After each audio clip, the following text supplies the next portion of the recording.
નમસ્કાર મિત્રો, આજે હું તમારું વિડીયોમાં સ્વાગત નહીં કરું અને સ્વાગત નહીં કરવા માટે પણ મારી પાસે વ્યાજબી કારણ છે.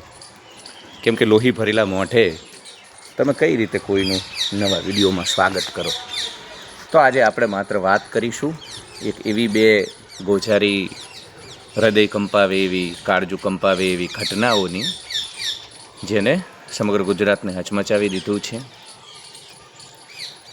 પ્રથમ ઘટનામાં અમદાવાદના નવરંગપુરામાં સોમલલિત સ્કૂલની ધોરણ 10માં ભણતી 15 વર્ષની વિદ્યાર્થીએ અગમ્ય કારણો એટલા માટે કહું છું કે પોલીસ તપાસ ચાલુ છે અને તપાસના અંતે સત્ય બહાર આવશે. પણ એટલું તો આપણને ખબર પડે કે નક્કી માણસ માનસિક તણાવમાં હોય, ડિપ્રેશનમાં હોય, માનસિક સ્વાસ્થ્યનો કોઈ ઇસ્યુ હોય તો પોતાનું જીવન ટૂંકાવે. તો એક દીકરીએ જીવન ટૂંકાવ્યું છે અને એના જે સીસીટીવી ફૂટેજ છે એ જે ત્રીજા કે ચોથા માળેથી પડતું મૂકે છે એ સીસીટીવી દ્રશ્યો આપણને હચમચાવી નાખે છે. બીજી એક ઘટનામાં ગાંધીનગરના રાંદેસરમાં રિંગ રોડ સર્વિસ રોડ ઉપર પૂરપાટ ઝડપે નશો કરી અને એક કાર ચાલકે 4 લોકોના જીવનનો અંત કરી નાખ્યો છે, એમના જીવન હરી લીધા છે. તો આ બંને ઘટનામાં એક દીકરીએ જીવ આપી દીધો પોતાનો, અને અન્ય ઘટનામાં એક યુવકે 4 લોકોનો જીવ લઈ લીધો.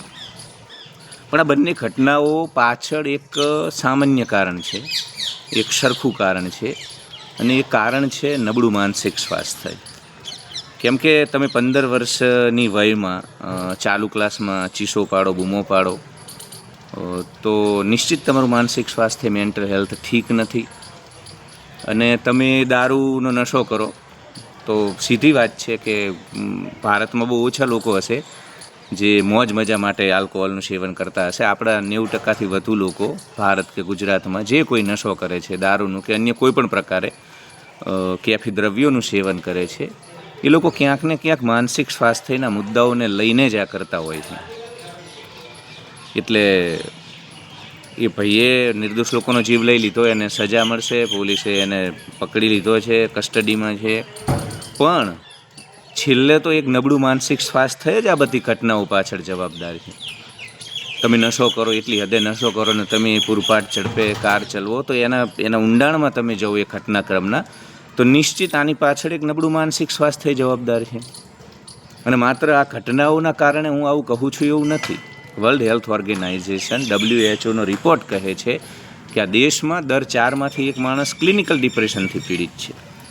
ક્લિનિકલ ડિપ્રેશન એટલે મિત્રો એવી માનસિક બીમારી, મતલબ એવું ડિપ્રેશન કે જેની તમારે માનસિક સારવાર કરાવવી પડે, નહીં તો એ બાયપોલર ડિસઓર્ડર બને, એ એન્ઝાયટી બને, એ સ્ક્રિઝોફેનિયા બને, અથવા તો મલ્ટિપલ સાયકોસોમેટિક બીમારીઓ તમને થઈ શકે, અલગ અલગ માનસિક સ્વાસ્થ્યની બીમારીઓ.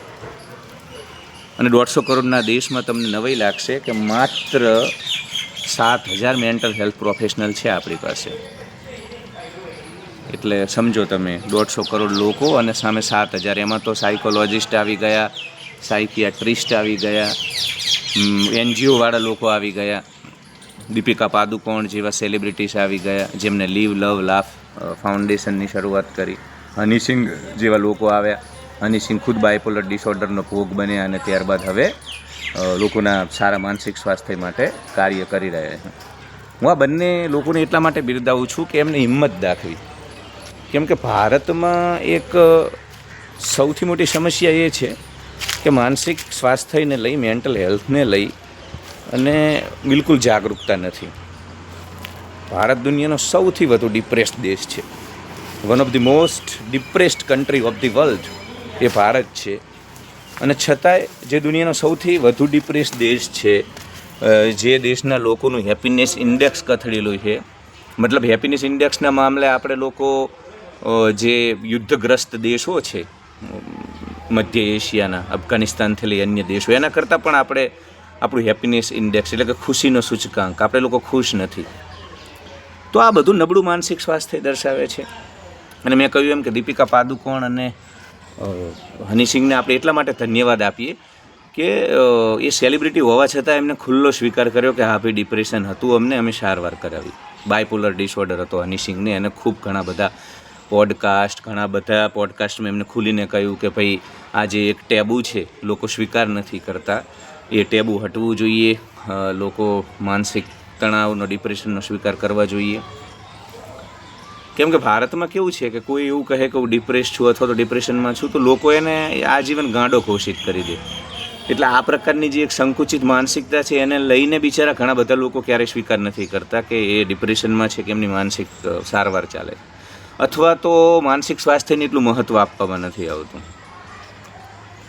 એટલે આ ટેબુ ક્યાંક ને ક્યાંક તોડવાની જરૂર છે. જેમ આપણા હાથને ફ્રેક્ચર થાય, પગને ફ્રેક્ચર થાય ને આપણા આખા ગામને ખબર કાઢવા માટે બધા સગા સંબંધી આવે, આપણે તો છુપાવતા નથી, આપણે કહીએ કે હા ભાઈ મારો હાથ ભાગ્યો છે, મારો પગ તૂટ્યો છે. એ રીતે મનને પણ ફ્રેક્ચર થાય, વિચારોને પણ ફ્રેક્ચર થાય, તમારા ચિત્તને પણ ફ્રેક્ચર થાય, તમે તણાવ અનુભવી શકો. તો આ પ્રકારની સ્થિતિમાં તમારે એનો સ્વીકાર કરવો જોઈએ, વહેલી સારવાર કરવી જોઈએ. તો મેં કહ્યું ને કે 150 કરોડ સામે 7,000 લોકો જ છે. એટલે એક તો આ દેશમાં કોઈ સરકાર પાસે, હકીકતમાં તો માનસિક સ્વાસ્થ્ય એટલો મોટો વિષય છે ભારત માટે કે આખો નાખો એક મિનિસ્ટ્રી જોઈએ, એક વિભાગ જોઈએ, મેન્ટલ હેલ્થ ડિપાર્ટમેન્ટ, અને એનો આખો એક અલગ જ કેબિનેટ, મતલબ રાજ્ય કેન્દ્ર કક્ષાના અલગ મંત્રી, એક આખો ડિપાર્ટમેન્ટ, વિભાગ જોઈએ જે માનસિક સ્વાસ્થ્ય માટે કામ કરે. હજારો લોકો, 7,000 નહીં, આપણે ઓછામાં ઓછા 7 કરોડ 17 કરોડ લોકોની જરૂર છે. ત્યારે તમે 150 કરોડ લોકોના માનસિક સ્વાસ્થ્યને એડ્રેસ કરી શકો. તો અભાવ છે.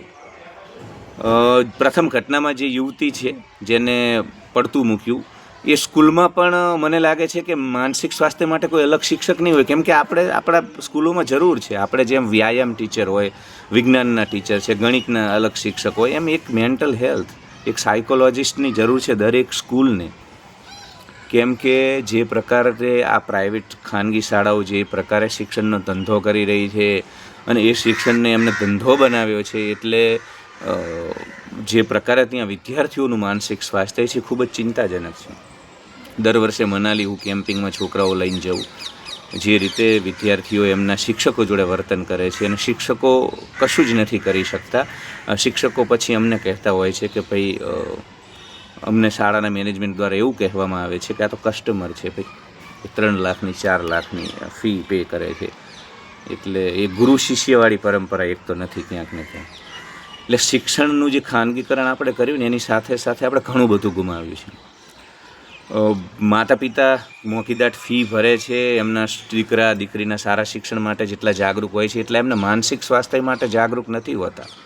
આપણે આપણા દીકરા દીકરીની પાસે 5-10 મિનિટ બેસી અને ક્યારેય એમને પૂછતા જ નથી કે ભાઈ તને કોઈ સમસ્યા તો નથી ને. આપણે કોઈના ઘરે જઈએ તો એ લોકો સીધું પૂછશે કેટલું કમાય છે, શું ધંધો ચાલે છે. કોઈ તમને એવું નહીં પૂછે ભારતમાં કે તું કેવું ફીલ કરે છે, તને કેવું મહેસૂસ થાય છે. એટલે જો શાળામાં દીકરા દીકરીઓને આવું પૂછવામાં આવતું હોય માતા પિતા દ્વારા, કારણ કે જો આ જે છે ને આ સૈયારા મૂવી જોઈ અને મલ્ટીપ્લેક્સમાં રડવાવાળી, ચીસો પાડવાવાળી આ જેન્ચર, આપણી જે આ જનરેશન છે, આ પેઢી છે, નવી જે પેઢી છે આપણી જેન્ચર, જે બધા લોકો અત્યારે 20 થી 30 વર્ષ વચ્ચેના છે, 20 થી 25 કદાચ, 30 ને 30 ઉપરના મિલેનિયલ ગણાય. તો આ જે આપણા તરુણો છે, કિશોરો છે, ટીનેજર્સ છે, યુવાનો છે, એ બધા ખરેખર એક બહુ મોટી મેન્ટલ હેલ્થ ક્રાઇસિસમાં. તમે જુઓ એ સૈયારા મૂવી, મતલબ એક 40-50 વર્ષના માણસને તો કેમ આ લોકો આ રીતે રડે છે, પણ એમાં એમનો દોષ નથી. એ લોકોને જે પ્રકારનું કલ્ચર મળી રહ્યું છે શાળામાં, ત્યાં પ્રેમ અને આ બધી વસ્તુઓ, તો પહેલી વખત એક તો એમને પ્રેમનો અનુભવ કર્યો છે આ મૂવી જોયા બાદ કે ભાઈ પ્રેમ હોઈ શકે. દરેકની ભીતર હોય છે, મનુષ્યની ભીતર હોય છે પ્રેમનું તત્વ, પણ જે પ્રકારનું કલ્ચર અને જીનું જે વાતાવરણ છે એઝ અ જનરેશન, એમાં સાચો પ્રેમ, હીર રાંચા જેવો પ્રેમ, આ બધું આપણને સ્વપ્નવત લાગે, એમને પોતાને સ્વપ્નવત લાગે. તો પહેલી વખત એક તો આ બાળકોએ સાચા પ્રેમનો થોડોક ત્યાં અનુભવ કર્યો છે એટલે રડી રહ્યા છે. પણ આ બધું ક્યાંક ને ક્યાંક એક નબળા માનસિક સ્વાસ્થ્ય તરફ તો ઈશારો કરે જ છે. એટલે દીકરીને કે અન્ય કોઈ પણ દીકરીઓને હજુ જો માનસિક સ્વાસ્થ્યને લઈને આ દેશમાં કે આ રાજ્યની સરકારો દ્વારા, સ્કૂલના મેનેજમેન્ટ દ્વારા જો પગલાં ભરવામાં નહીં આવે, અલગ વિભાગની નિમણૂક કરવામાં નહીં આવે, શિક્ષકોની નિમણૂક કરવામાં નહીં આવે, તો આ પ્રશ્ન અટકવાનો નથી. ઠીક છે, આપણે પેલું ગાંધીનગરના ઘટનામાં પેલા ભાઈએ દારૂ પીધો અને હવે કવરેજ ચાલશે, નબીરો અને નશો કરીને નિર્દોષ લોકોનો જીવ લઈ લીધો અને બધું જ ચાલશે અને એને સજા પડશે અને સજા થવી જ જોઈએ લો એન્ડ ઓર્ડરમાં. પણ એને સજા આપી દેવાથી અટકશે નહીં, એ તો ચલો જેલમાં જતો રહ્યો, પણ બીજા બધા લોકો જે રોડ ઉપર ફરે છે, બગડેલું મન લઈને ફરે છે, ડિપ્રેશનમાં ફરે છે, તણાવમાં ફરે છે, નબળું માનસિક સ્વાસ્થ્ય લઈને જે લોકો રોડ ઉપર વ્હીકલ લઈને ફરી રહ્યા છે, એ બધા હજુ પણ ખતરાની ઘંટડી સમાન છે, અણુબોમ્બ છે.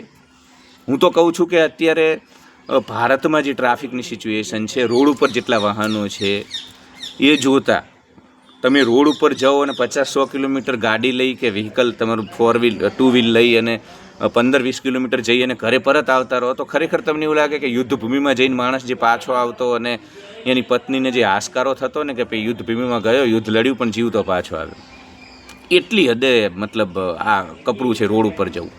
એટલા બધા વ્હીકલ્સ, કીડા મકોડાની જેમ. હું નાનો હતો, મારા ગામના હાઈવે ઉપર મને ખબર છે ધૂળેટી વખતે અમે લોકો વાહન રોકવા જતા, એ વાહનવાળા લોકો અમને પૈસા આપતા ને અમે એની ઉજાણી કરતા, નાસ્તો કરતા. તો અમે 4-4 કલાક સુધી રાહ જોઈએ ત્યારે માંડ કોઈ એક અલ્ટો તો નહોતી એ વખતે, પણ અમે પેલી મારુતિ કાર જેવી કોઈ કાર આવતી, ટ્રક, 3-4 કલાક સુધી તમારે રાહ જોવી પડે. અત્યારે ચાલુ એ હાઈવે ઉપર 3 સેકન્ડ સુધી તમે શાંતિથી ન બેસી શકો, એટલા બધા વાહન, એટલી બધી દોડધામ. અને હજુ તો ભારતમાં માત્ર 6% લોકો જોડે 4 વ્હીલ છે, માત્ર 6% લોકો જોડે ગુજરાતમાં 4 વ્હીલ છે. અને આ સ્થિતિ છે તમારા રોડ રસ્તાની. 150 કરોડ કીડા મકોડાઓમાંથી જ્યારે આગામી 5 વર્ષમાં એવું કહેવામાં આવે છે, નીતિ આયોગના રિપોર્ટ મુજબ એવું કહેવામાં આવે છે કે 70% ભારતીયો શહેરી બનશે, અર્બન બનશે અને 16% લોકો જોડે 4 વ્હીલર હશે આ દેશમાં. કેમ કે EMI વાળો તો હપ્તા મતલબ પૂંજીવાદી મૂડીવાદી લોકો તો તૈયાર જ છે કે તમે કમાઓ અને બિલ પે કર્યા કરો હપ્તાઓ. એટલા બધા સપનાઓ જે તમને એડવર્ટાઇઝમેન્ટ દ્વારા, સોશિયલ મીડિયા દ્વારા, ઇલેક્ટ્રોનિક મીડિયા દ્વારા વેચવામાં આવી રહ્યા છે સુખી સંપન્ન જીવનના, એમાં આવનારા દિવસોમાં 16% લોકો જોડે 4 વ્હીલ થશે. 6%માં રોડની આ સ્થિતિ છે, અકસ્માતોની આ સ્થિતિ છે, છાસવારે હિટ એન્ડ રન બને છે, તો પછી શું થશે? ઘર બહાર નીકળવા માટે માણસને વિચાર કરવો પડશે. બુલેટ પ્રૂફની જેમ કોઈ અકસ્માત પ્રૂફ ગાડીઓ લઈને નીકળવું પડશે કે ભાઈ ગમે તેટલી ટક્કર વાગે તો પણ કશું ન થાય, ત્યારે માણસ સુરક્ષિત રહેશે. એટલે આ સ્થિતિ છે. અને બધી ઘટનામાં માણસ ક્યારે નશો કરે અને નશો કર્યા બાદ કેટલી પૂરપાર ઝડપે એની ભીતર શું ચાલતું હશે? જે ભાઈએ આ કૃત્ય કર્યું છે ગાંધીનગરમાં, એની ભીતર કેટલો તણાવ હશે, કેટલું મતલબ એ ક્યાંક કોઈક વસ્તુથી તો પીડિત હશે ને. સજા દેવી જોઈએ, સજા મળશે, બધું ઠીક, પણ એક સમાજ તરીકે આપણે આપણા નબળા માનસિક સ્વાસ્થ્યને એડ્રેસ નહીં કરીએ, સંજ્ઞાન નહીં લઈએ તો આ ખૂબ જ ઘાતક છે. અને હજુ પણ ભારત સરકાર, ગુજરાત સરકાર મેન્ટલ હેલ્થને લઈ, મેન્ટલ હેલ્થ મિનિસ્ટર હોવો જોઈએ ભાઈ તમારો કૃષિ મંત્રી છે, તમારો ઉદ્યોગ મંત્રી છે, તમારા પંચાયતી રાજના મંત્રી છે, તમારા ગૃહમંત્રી છે લો એન્ડ ઓર્ડર માટે, તમારો મેન્ટલ હેલ્થ મિનિસ્ટર હોવો જોઈએ, માનસિક સ્વાસ્થ્ય મંત્રી હોવો જોઈએ, એક વિભાગ હોવો જોઈએ ગુજરાત સરકારમાં, ભારત સરકારમાં. તો 150 કરોડ જે લોકો છે એમના માનસિક સ્વાસ્થ્યને તમે સારું રાખી શકશો. અને જ્યાં સુધી માનસિક સ્વાસ્થ્ય સારું નહીં હોય, હેપીનેસ ઇન્ડેક્સના ઠેકાણા નહીં હોય, ત્યાં સુધી કઈ રીતે તમે વિશ્વગુરુ બનશો ફરી એક વખત? એટલે ઘણા બધા કારણો છે જે ભારત એક વખતે વિશ્વગુરુ હતું, એ ભારતના લોકોના માનસિક સ્વાસ્થ્ય, એ ભારત કેમ આટલો બધો ડિપ્રેસ દેશ બન્યો? આપણે ધ્યાન ભૂલી ગયા, આપણે વેદાંત ભૂલી ગયા, આપણે શ્રીમદ ભગવદ્ ગીતાને ભૂલી ગયા, જેમાં ઓછી જરૂરિયાતો સાથે ભીતર ઉતરી ભીતરના આનંદ સ્વરૂપને આત્મ સાક્ષાત્કાર કરવાની વાતો હતી. ધ્યાન, મેડિટેશન. હું ધન્યવાદ કહું છું ગુજરાત સરકારને અને ગુજરાત સરકારના પોલીસ વિભાગને કે પોલીસ ડિપાર્ટમેન્ટને દર વર્ષે એ લોકો નિઃશુલ્ક વિપસ્સના મેડિટેશન કરાવી રહ્યા છે. વિપસ્સના એક 10 દિવસનો મૌન, ઘણા બધા લોકોને ખબર હશે કે એક મેડિટેશન કોર્સ છે જેમાં તમારે વિચારોના સાક્ષી બનવાનું હોય, મનના સાક્ષી બનવાનું હોય, અને એનાથી ઘણું બધું માનસિક સ્વાસ્થ્યને રાહત થાય છે. કેમ કે અંતે મનનો ખેલ છે, વિચારોનો ખેલ છે. મન નબળું, વિચાર નબળા તો જ આ પ્રકારની ઘટનાઓ બને. માણસ કાયદો અને વ્યવસ્થા હાથમાં લે. અને 15 વર્ષની દીકરી આપણી, હજુ તો જેને જીવન જોયું નથી, જેને જીવનને અનુભવ્યું નથી, જીવનને જે સમજી નથી, એ જીવન ટૂંકાવી દે. એટલે ક્યાંક ને ક્યાંક આપણા જે જૂના મૂલ્યો હતા, આપણું મેડિટેશન, આપણા આધ્યાત્મિક મૂલ્યો, એને ફરીથી સમાજમાં સાકારિત કરવાની જરૂર છે. એ દીકરી અને એના જેવી અનેક દીકરી, કેમ કે જો હું તમને કહું છું, સ્કૂલ, તમને એવું લાગે 15 વર્ષની દીકરીને બાળકો, કોઈ બાળક નથી.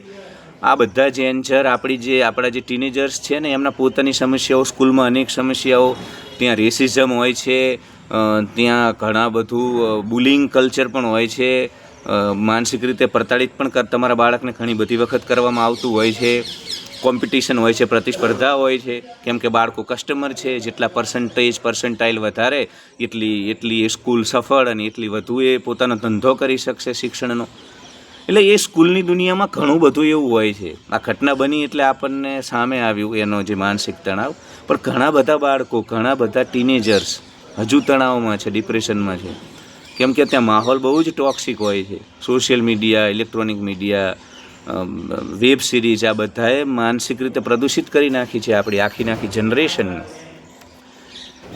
એટલે કમસે કમ સરકાર સંજ્ઞાન લે, કશું કરે પહેલાં એક મા બાપ તરીકે તમે સંજ્ઞાન લો, તમારા બાળકની જોડે રોજ સંવાદ કરો. એ સ્કૂલેથી પાછું ફરે તો એની સાથે તમે વાતો કરો, એના જીવનની એ ખુલીને તમને એની સમસ્યાઓ કહી શકવું જોઈએ. કેમ કે બાળક જ્યારે વિદ્યાર્થીની પોતાના પરિવાર સાથે વાત નથી કરી શકતું, જે વસ્તુ એને ખટકતી હોય, જે વસ્તુના કારણે તણાવમાં હોય, ત્યારે આ પ્રકારની ઘટનાઓ વધુ સામે આવતી હોય છે. તો પરિવારમાં એવો માહોલ પેદા કરવામાં આવે. અને બહુ ટકાવારી ને પર્સન્ટેજ કશું કામ નથી આવતું. હું સ્કૂલમાં અભિજ્ઞાન શાકુંતલમ ભણ્યો, ગણિતના દાખલા, કશું અત્યારે કંઈ જ કામ નથી આવતું. મારું ભણેલું મને કશું કામ નથી આવ્યું મારા વ્યક્તિગત જીવનમાં. એટલે કેટલા ટકા ને એ બધું ઠીક છે, એ સારા લાવે એના માટે પ્રયાસ કરવા જોઈએ, એની કોઈ ના નથી પાડતું. પણ એ બધા કરતાં તમારો દીકરો કે દીકરી એક ઉચ્ચ કક્ષાનો જાજરમાન આ રાજ્યનો નાગરિક બને ને, એ બહુ જરૂરી છે. એટલા માટે એની સાથે સંવાદ કરો. એટલે ગાંધીનગરની ઘટના હોય, હિટ એન્ડ રનની, કે સ્કૂલની વિદ્યાર્થીની આપઘાતની ઘટના હોય, બંને કેસમાં આ નબળા માનસિક સ્વાસ્થ્યની ઘટનાઓ છે. અને આ રાજ્યમાં, દેશમાં, આ રાજ્યની જનતાએ, આ રાજ્યની સરકારે, આ રાજ્યના તંત્રએ માનસિક સ્વાસ્થ્ય ઉપર કામ કરવાની જરૂર છે. તો જ આપણે એક સ્વસ્થ સમાજનું નિર્માણ કરી શકીશું. ધન્યવાદ.